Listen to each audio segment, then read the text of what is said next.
I'm Commander Shepard, and this is my favorite lorecast on the Citadel.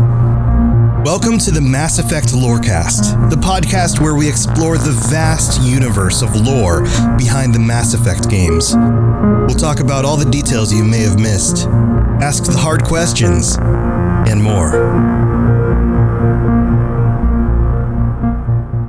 Welcome back, friends. This is the Mass Effect Lorecast. This is your host, Tom, or Robots, and I'm here with my good buddy and Seven the Legend, Sam. It's good to see you again, man. How's it going? I'm well. I moved into my new apartment, and for those with, I was going to say eagle ears. Ears to hear? Eagle ears. For those with a fine-tuned audio palette, you might notice less echo now. That's because I'm in an actual tinier room with more soundproofing up. And by soundproofing, I mean blankets. Perfect. Yeah, we talked about this in the pre-show, and those actually work really well. So congratulations. That's so fun, man. I'm glad everything's looking good. Like like everything's packed away. Like you feel like, does it feel like your place yet, or does it still feel new?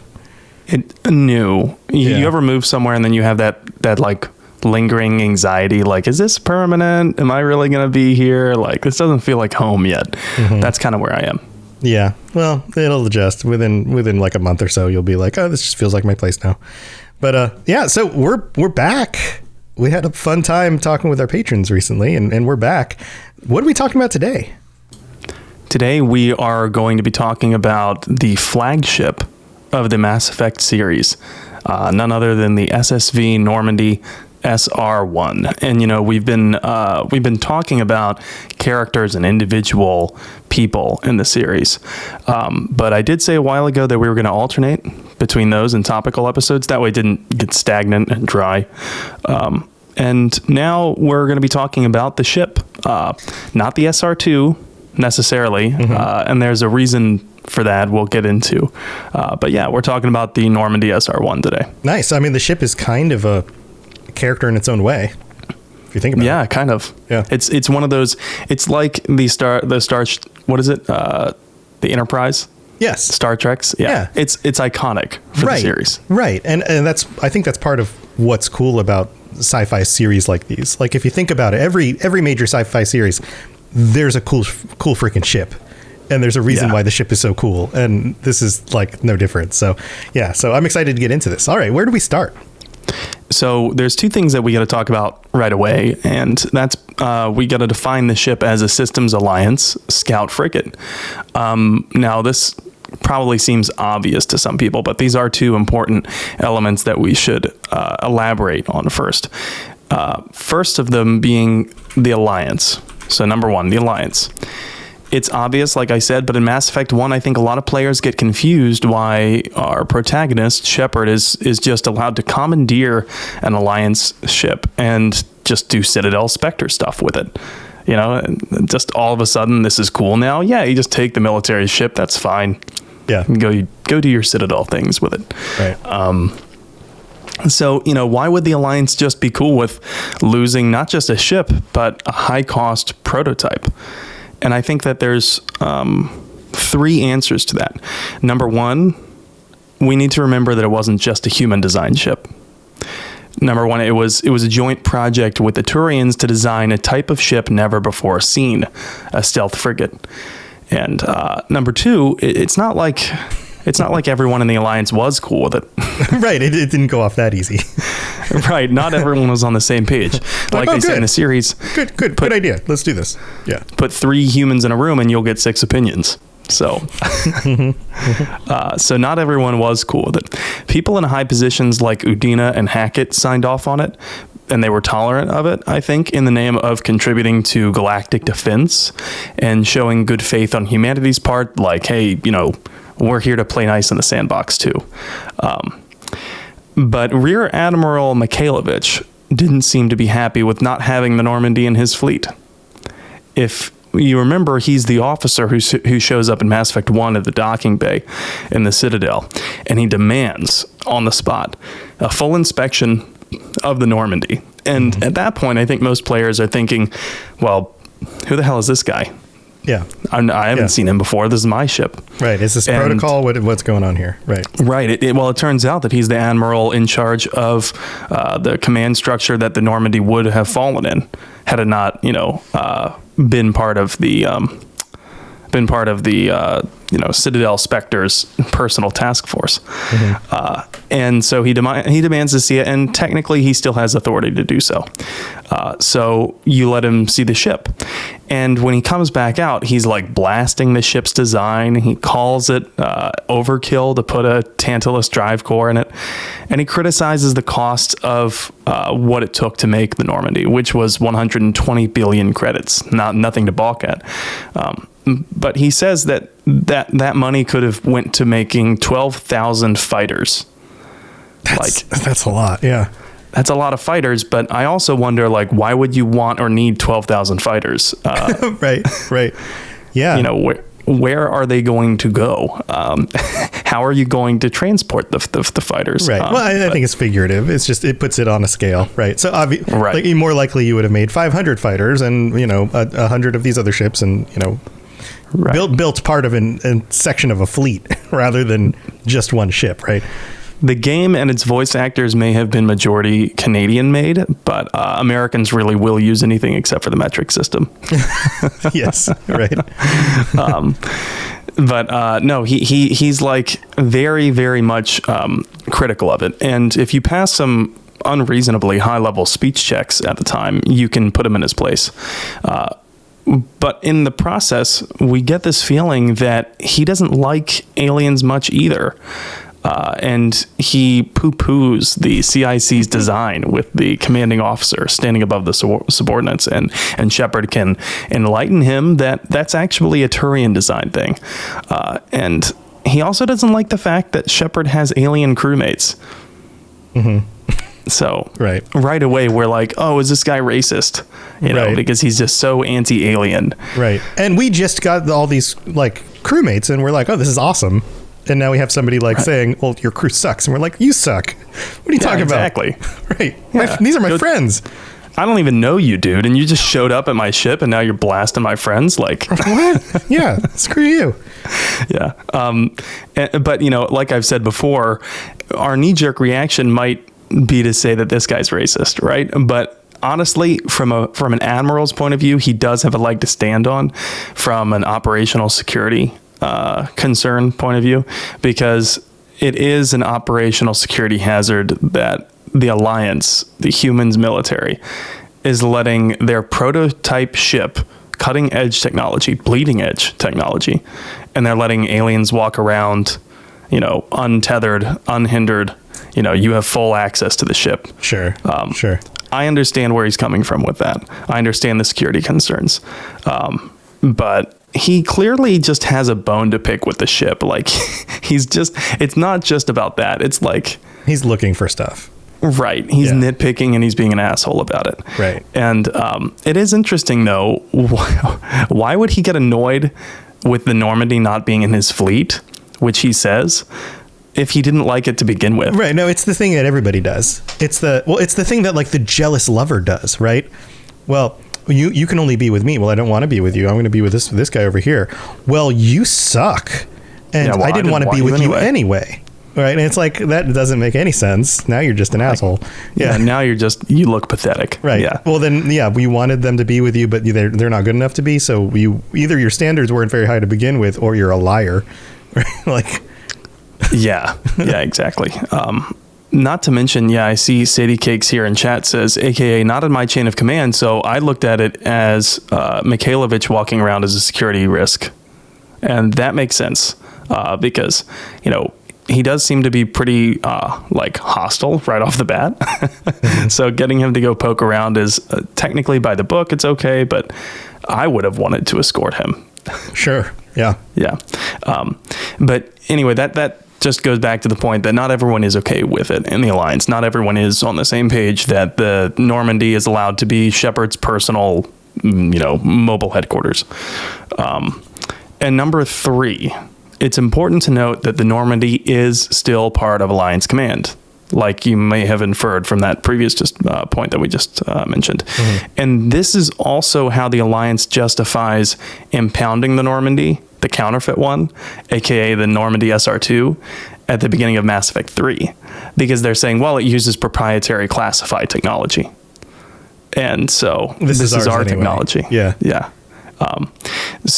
And it took, Cerberus did take that from the first one after it was destroyed in the beginning of Mass Effect 2. Sure. So its unique stealth design and the Alliance jurisdiction over the Normandy is why Hackett bugs us so often to help out with Spec Ops missions. You remember all the message coming in, patching it through. All of those from Hackett at the beginning when he's just a disembodied voice in Mass Effect 1. Right. That's because, sometimes the Alliance needs something done, but they need it done with plausible deniability of its involvement, which is when they call their Council Spectre with the stealth ship. Yeah, it's like that for a reason. It was designed that way, right? Yeah. Right. Yeah, exactly. And, it's also why the Council agrees to send the Normandy into the Terminus systems in Mass Effect 2. I mean, it's not from the bottom of their hearts that they're just like, you know what, Shepard, we don't like you, but we're just going to give you the benefit of the doubt. No, Shepard is technically still a Spectre, and well, depending on your choices, technically still a Spectre, but regardless has access to a ship that has unprecedented stealth capabilities. So it won't create a political shitstorm, as Udina would say, if it gets caught. Yeah, he can fly under the radar, like literally. Literally, yep, yeah. Flying under the radar. Yep. Yeah. So let's talk about the design. We always hear that the Normandy's special, right? But is it special just because it's the protagonist ship? Is there other stuff going on here? Like, how's that balance out? Right, and that's a valid question, right? Because we just talked about the Star Trek's Enterprise ship, and obviously that is the protagonist ship, and or the Millennium Falcon, or the Rocinante on the Expanse. Like each of these ships has like they're kind of special in their own ways, but they're also the protagonist ship, which you would expect would be special, right? Yeah, exactly. You expect it to be special, but here's where the lore, explains why it's special. And that's a perfect transition to the other point I mentioned earlier. So the Normandy is a frigate. So to understand why the Normandy is so special, even among its own class of ships, we have to define what frigates are in Mass Effect.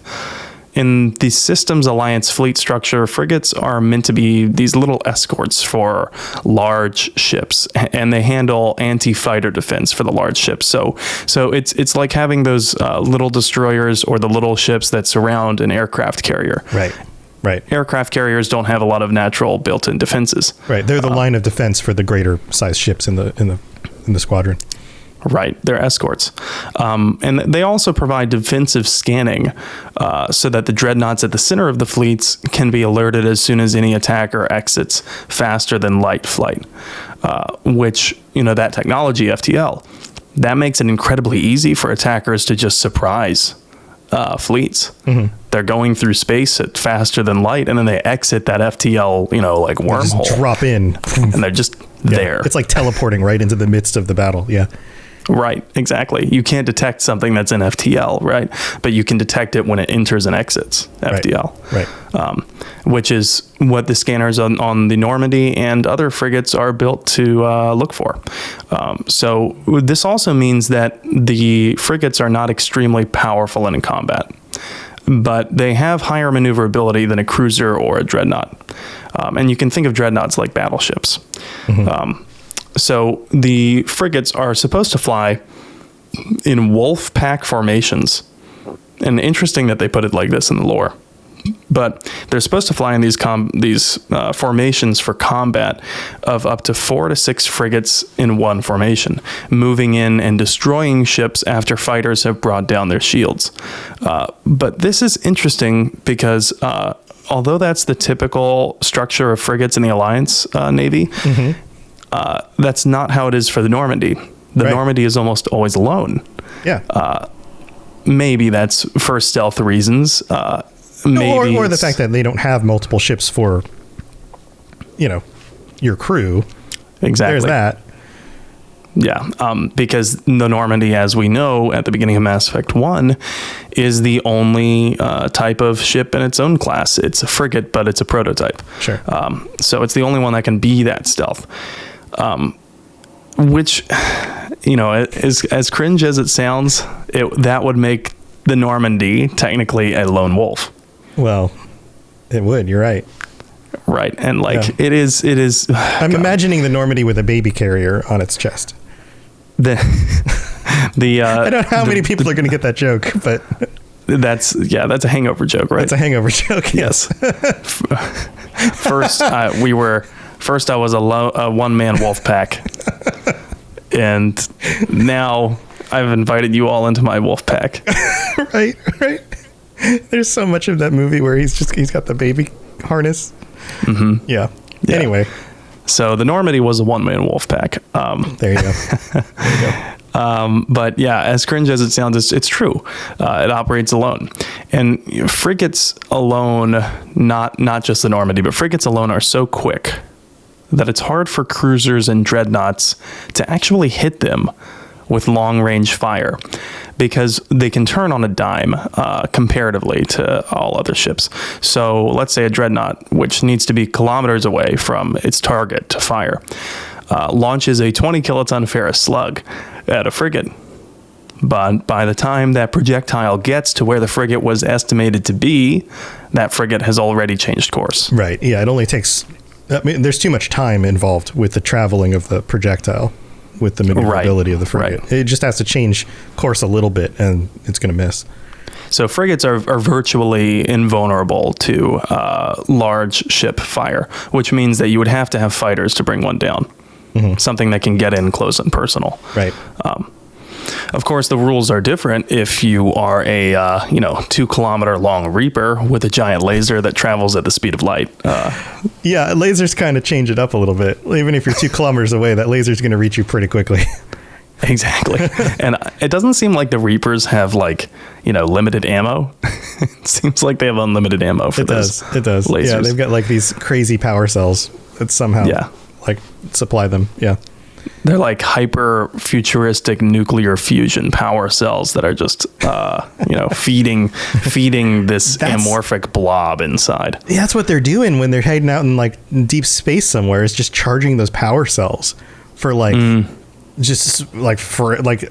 if you could have a battery that had a really, really, really high amount, it could store, and then you were able to charge it for centuries. And just keep letting it fill up. I don't know how that technology works, but holy crap. They're sleeping. No, they're actually just recharging. They've all got little plugs stuck into the nearest star. It's like when you go to the zoo or a conservatory and you're like, well, why is this animal or plant not around? And then it has that sign that says, I'm not dead, I'm dormant.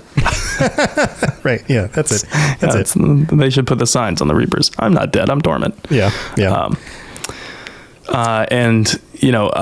They are one of the largest ships, frigates anyway, not Reapers. But I guess Reapers also are applicable to this next part. That they are one of the largest ships that can land on a planet side.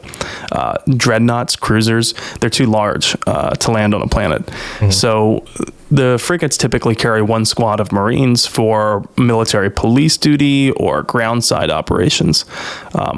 Which is an interesting dynamic that frigates can carry those ground forces, even though their primary duty is really just to be an escort for the larger ships. Right. It seems like a size thing. It's just they are sized in a way where they can physically do it.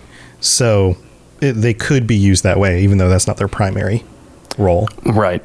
And they're so quick that it might outweigh their size so that they can escape, orbital velocity. Mm-hmm. Mm-hmm. Whereas I think if you landed somehow a dreadnought, it might not be able to take off again. Well, it's like watching Star Wars when they have Star Destroyers in close orbit around a planet, in atmosphere orbit. They do this a few times in some of the shows. And it all comes down to whatever that technology is that makes things levitate off the ground that they have, right? Because obviously those things are not staying airborne through physics. Like that's not how it works. But in Mass Effect, you can't do that. You couldn't just have a frigate flying around in the atmosphere. Like no, or I mean, dreadnought. The dreadnought. That's what I meant. Yeah, it wouldn't work. So. So all this, all of the what we've just spoken about, it makes the frigate class the type of ship, the perfect one to test out a stealth prototype. Yeah, well, that's cool. All right, well, it's kind of neat to be getting the background on some of the Normandy stuff here, but we've got to thank our patrons. So why don't we take a quick break here, and we're going to do some of that stuff. We'll be right back. Message coming in. Patching it through. I am sovereign, and this station is mine. I like the sound of that. So welcome to some of our newest patrons. We've got a few that joined us this last week. We have Albert C, and then we have Vimborg, who signed up for a year. Awesome. I'm probably butchered your name, but thank you so much. And Commander Shepard himself. Welcome, Commander Shepard. And Becky upgraded. Thank you, Becky. And Sadie Cakes 09. Thank you so much to all of you who have signed up and helped. Commander Shepard even commented on the most recent episode, the Marry Kill Will You Know episode, and said this was so hilarious I had to join Patreon, even though this is I've only ever listened to 2 episodes. So thank you, Commander Shepard. We really appreciate it. And to everybody who supports the show, thank you so very much. We're up to 56 patrons. Maybe we could hit 60. That would be amazing. And a big shout out to our Shepherd Tier 5 patrons.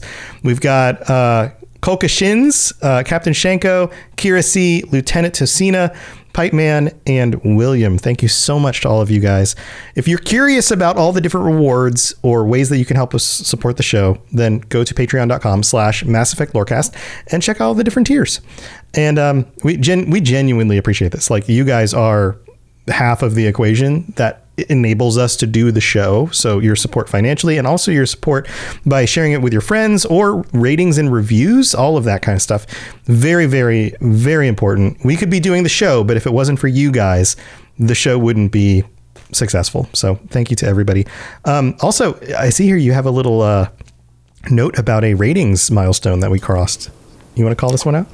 Yeah. So I check periodically on Spotify, and sometimes when I'm listening to our own episodes on Spotify, I'll see it. But we just passed 300 ratings on Spotify. So 300 ratings. That's not anything to like overlook, to scoff at. Yeah, that's amazing. Especially with how few people actually take the time to rate. Like, it just makes you go, okay, well, how many more people are actually listening to the show? That's pretty amazing, right? Yeah, and at that, with 300 ratings, we're still at a 4.9 star average. Last time I checked. That's awesome. Well, pat ourselves on the back. Good job, us. Also, thank you so much to everybody who has taken the time to do that, because that is absolutely huge. If you don't know, the way that we show up in rankings when people search podcasts or put in Mass Effect and search for podcasts is 100% dependent on the number of listeners and the average rating, and how often ratings come in. That's another one of those variables. So rating the show is huge. So thank you to everyone who takes the time to do that, whether it's on Spotify or Apple Podcasts. You guys are amazing. Thank you so much. And one last note, join us on Discord. We love having you guys join us in Discord, chat about stuff. We've got over, do you want to know how big the Robots Radio Discord is now? Over 2,500 people on our Discord. Oh, holy cow. Have joined That's our a Discord. small village. Yeah. Now, not everybody's active all the time, but that's how many people are following the Discord, and a good number of them are pretty active. I think the active number is around 400 to 500 people actually chime in every week or so. So yeah, come join us on there. Come chat about stuff. We'd love to have you join us. All right, let's move on with the rest of the show. Spit it out, or are you trying to build suspense? You're so dense, sir. Obviously, I do not know as much about human relationships as I thought.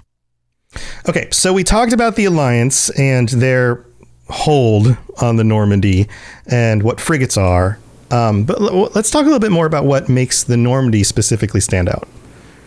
Right. So in short, it's incredibly high tech, and that high tech makes it able to do stealthy things.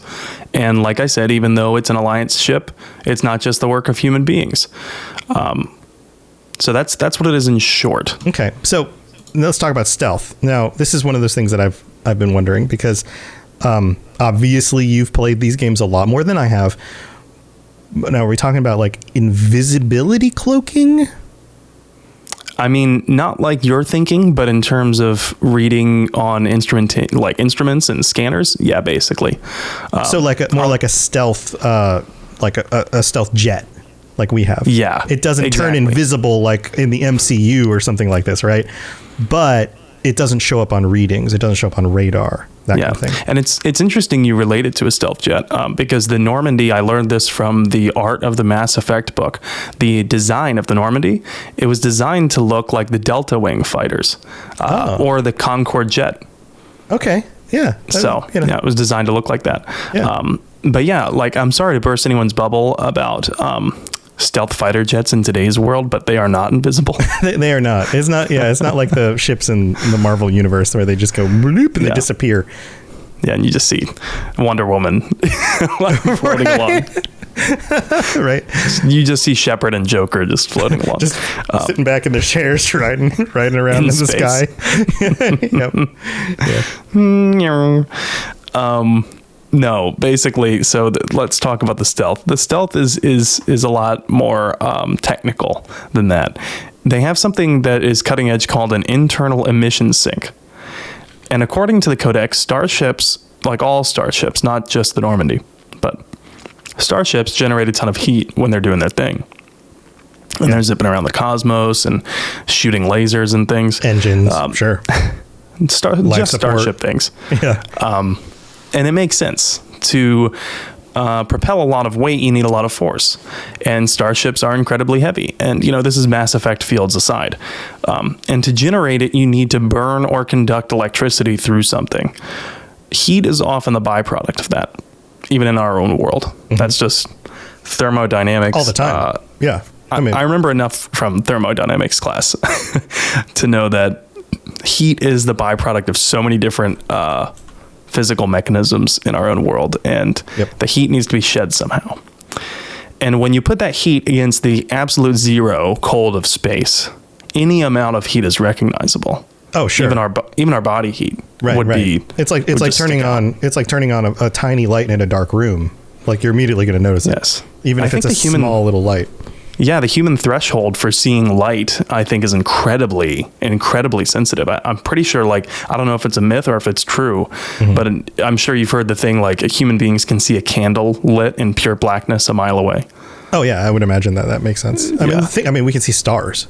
Stars are light years away. I mean, yes, they're the size of the sun or bigger, but light year objects away in a dark sky, we can still see them. Exactly. I mean, a candle at a distance of a mile is probably pretty similar in the amount of light output by the time it reaches your eye. And this would mean that it would be very easy for any ship with thermal detection of any capability to pick out an approaching ship in a given range. So when the Normandy does this, but when the Normandy does away with the heat and recaptures the heat, the ship generates in heat sinks that are built within the ship's hull. So it's like the heat is going to come out, but the heat sinks in the hull absorb it before it leaves the ship. Yeah, it's almost like getting a fart trapped in your clothes. Okay. All right. Sure. Cool. That was ad lib. That wasn't in the notes, by the way. Yeah. Or Dutch ovening your spouse. Yeah, don't fart in a wetsuit, by the way. That's a pro tip to anyone going scuba diving. It will get trapped in there. But basically the Normandy is shedding a lot of heat because it's a frigate and it's going through space, and it would be very visible just like any other starship on any type of thermal detection scanner. But the Normandy absorbs the heat that it had just let out, and it's because of these heat sinks that are built within its own hull. It would be like a more apt comparison as if you had your car's exhaust and heat from the engine compartment, and if that heat could be stored within the chassis. So then on a heat sink, not that it matters, but on a heat signature, your car would look ice cold. Right, because it doesn't escape. Yeah. Right. My question is, do they have refrigeration in the outer part of the hull that would mask it? They would have to. I wonder, maybe. I wonder if that heat is then used and used and input back into like the power structure of the ship, kind of like a Prius and its brakes. You know, like a hybrid electrical car, or even probably regular electrical cars. When you brake, it creates heat and friction, but it uses the energy of the brakes and re-inputs some of that back into the drive chain. Or you have a liquid CPU cooler, I'm assuming, right? I have a liquid CPU cooler. And so the way that those work, for anyone that doesn't know, is that it doesn't just like throw water at your CPU. Because that would be bad. That would be bad. That would break. But no, what a liquid CPU cooler looks like is there's a little compartment that sits on top of your CPU, and then there are pipes from that compartment to a radiator, and the radiator sits beside fans, which bring in air and pass it over the radiator, which cools the water and sends the cooled water to your CPU. Right. So the heat is pulled from the CPU to the radiator, and then when the water comes back in return, it's already cool again. Right, exactly. Yeah. So I'm wondering if there's similar technology for Normandy like that, but instead of water, it's something more powerful like liquid nitrogen. Yeah, you would just need to keep on supplying and cooling the liquid nitrogen. I mean, it would take a lot of energy. Sure. If there were a compartment of the ship that were directly exposed to the absolute zero of space, you would only need to calculate the amount of time that liquid would need to be exposed to it. That's right. To cool it down. That's true. Yeah, but then, I mean, again, I'm not a physicist or an engineer, but I would imagine that heat would leak out of the system somewhere. So it would it'd be very tricky, which is part of why this is like fantasy prototype type technology, right? So right, and incredibly expensive at that. So that was a long derailment. But basically, as you can imagine, something's got to give. It can't do this forever. And eventually the Normandy has to exhale all of that heat before it cooks the crew alive. So the amount of time that the Normandy can hold its breath, so to speak, it ranges from a few hours in silent running mode. That's what they call it, silent running. To it could be days long if it's just like coasting through a system. It all depends on how much energy it's using and therefore, how fast the ship is going. Right. So if we know anything about physics and flight, it's that when you add something like, say, a feature or equipment, it always needs to be powered by something else, right? Which adds weight. How does the Normandy pull all of this off with this internal emissions sink? Like, do we know more about that? So here's the way that the lore explains it. And I'm not saying that this is airtight. I'm not saying it's, copacetic in terms of physics or electronics. But what the lore says is that it would be thanks to its Tantalus drive core. And here's what the Codex tells us about the Tantalus. The Tantalus drive generates mass concentrations that the Normandy, quote, falls into, allowing her to move without the use of heat-emitting thrusters. The core not only makes the Normandy quiet and fast, but also means that she can run at FTL speed for much longer before having to discharge the drive. Wait, so it's actually traversing space using mass fields rather than thrust. I'm assuming that would mean only when it's running in the silent running mode. Right. So that noticeably cuts down on heat because now you don't have to redirect the heat from the thruster engines. Yes. So now you're just using mass fields, which don't have anything to do with heat dissipation at all, right? Right. Which means that it can just use that to travel. So now the only heat it has to deal with is from the other systems on the ship rather than from the thrust. That's what I'm gathering here. That's what I gathered as well. And it's interesting that it says that it generates mass concentrations that the Normandy falls into. And again, I'm not a physicist, but what I'm gathering from this is that it's generating this negative mass field, which is so potent and so heavy that the mass of the Normandy itself is pulled into it. It's like, I was once told by a science teacher that science doesn't suck, it pulls. And that was like one of his favorite things to say. So yeah, it's not sucking it, it's pulling it. Right. And so the negative mass that it would generate, it pulls the Normandy. And my guess is that this would generate an incredible amount of heat because the way that the FTL drive cores work in Mass Effect is that they run electricity through element 0. And like we said earlier, when you're running electricity through something and you're burning something, it generates heat. And since this drive core is massive, it's twice the size of normal drive cores, it would generate a massive amount of heat. So we can talk about the specifics of how drive cores work on another episode, maybe one about FTL flight. But the point is here that not only are frigates stealthy, but they're fast. They're incredibly fast. But the Normandy is faster than most of them. And I was thinking about an apt comparison of this, and the TLDR here is that Shepard has like this super cool EV Lambo. He's the guy that pulls up to the party. Everyone's like, "What? Who is that?" Right, but it's not like a loud muscle car pulling up to the party. Right. It's just silent Batmobile. Right. The door opens and then he comes out. Everyone's like, "What? I didn't even realize someone pulled up." Yeah. And Tally is amazed by how the Alliance fits it into such a small ship. And like you mentioned, when you change one side of an equation, the other side needs to be balanced. And so the Tantalus is twice the size, which adds presumably twice the weight, or maybe 4 times the weight if it's exponential. Yeah, some large amount for sure. But it must account for its own weight by adjusting the Normandy's mass. So it's almost like a self-solving equation in the science that they've cooked up behind this. Mm-hmm. Joker says it still affects the balance of the ship, the extra large drive core, which is probably like adding. It's probably like adding a Apache helicopter engine to a smart car. Okay. Maybe not that extreme, but what you're saying here is that she's got a badonkadonk. Right. And it's going to affect the handling.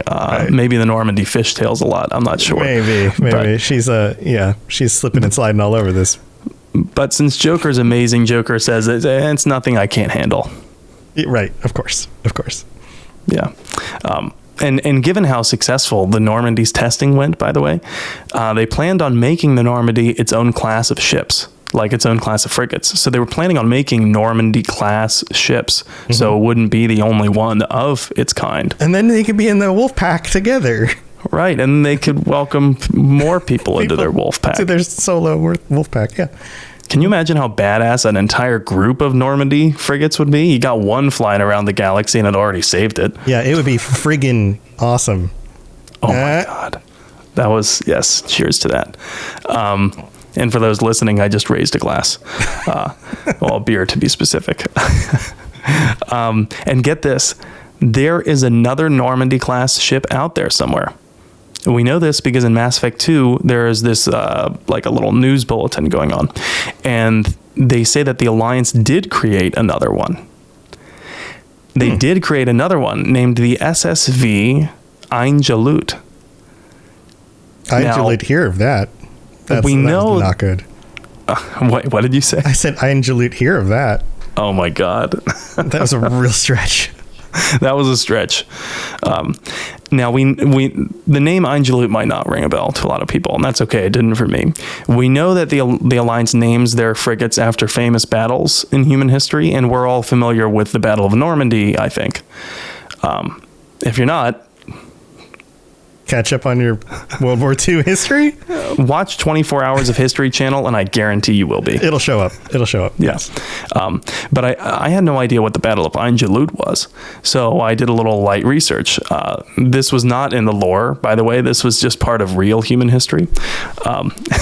Turns out that the Battle of Einjalut was a pivotal turning point for the Mongolian Empire when in September 1260, they were beaten back by the Bahri Mamluks of Egypt. And it was the first time that Mongol expansion was checked. It was the first time that the Mongolian Empire was decisively defeated and permanently quashed on the battlefield. It was huge. Yeah, they were blitzing through all of Asia and part of Europe. Yeah, the Mongolian. If you are not aware of the Mongolian invasions across the Middle East and Europe, and even parts of Asia. I mean, that's where they started. Like, holy crap. They were just like head and shoulders above everyone else when it came to battlefield tactics and equipment because of the horse archers. primarily. Right. And you know, it's more distant history for us than Normandy is. So I don't think that we understand the true scale of what a big deal this battle would have been, because the Mongols were raging through Asia for centuries. Yeah. Yeah, they were kind of unstoppable. So this was huge.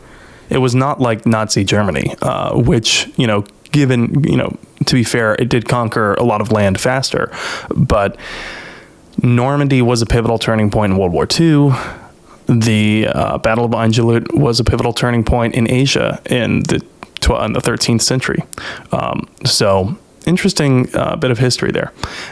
And it seems that the Alliance's technological edge for these ships, for the SSV Normandy, was compromised because the STG, the Solarian Special Tasks Group, had acquired blueprints of the Normandy's stealth systems and are reportedly working on implementing it in their own dreadnoughts.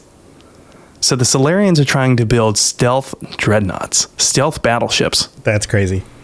That's terrifying. Yeah. Yeah. That's so that's how advanced the Solarians were. It took 120 billion credits to make one prototype stealth scout frigate. And it took, you know, the ingenuity of both the Turians and the human beings to make it. And the Solarians are just like, you know, by themselves, making stealth fucking battleships. That's nuts. And think about the power cells on those things. Like, my God. Talk about badonkadonks.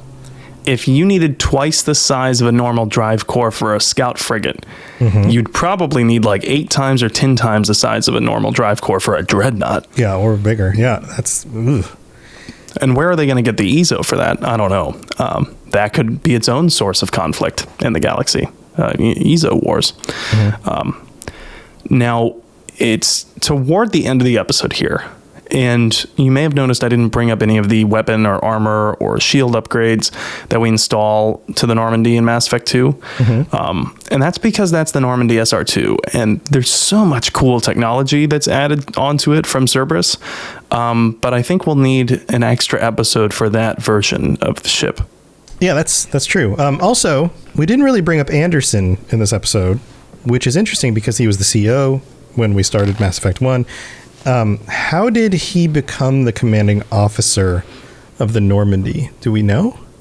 Yes, we do. And it's actually told to us in Mass Effect 3, so we have to wait quite a while until we get to this little bit of often overlooked lore. But this is a pretty interesting topic that we can get into in the bonus episode this week. All right, so you heard it.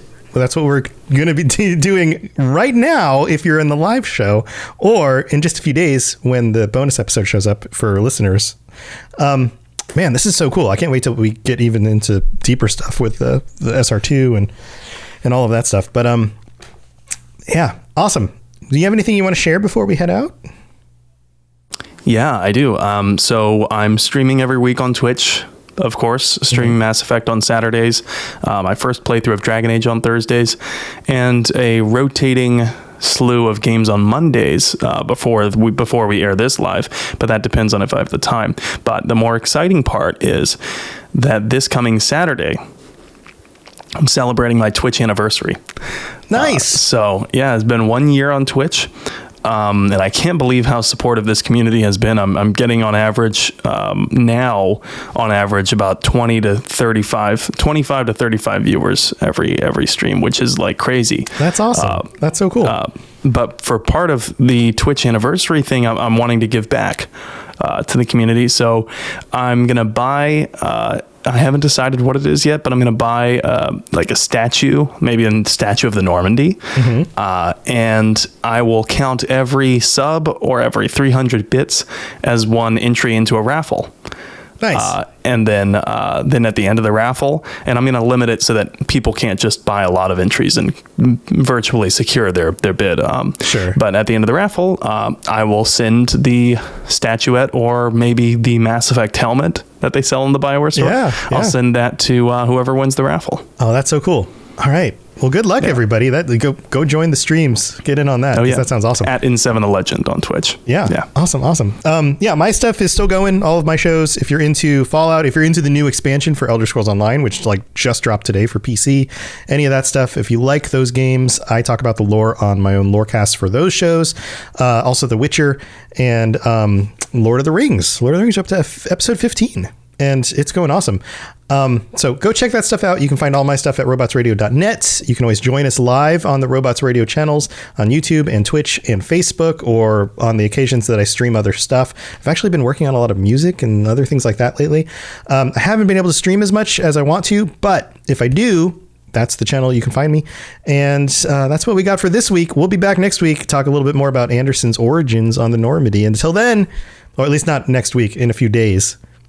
But you guys know how it is. And chat, stay here. We'll be right back. We're doubling up on our episode recording tonight. So we'll see you in just a minute. All right, everybody.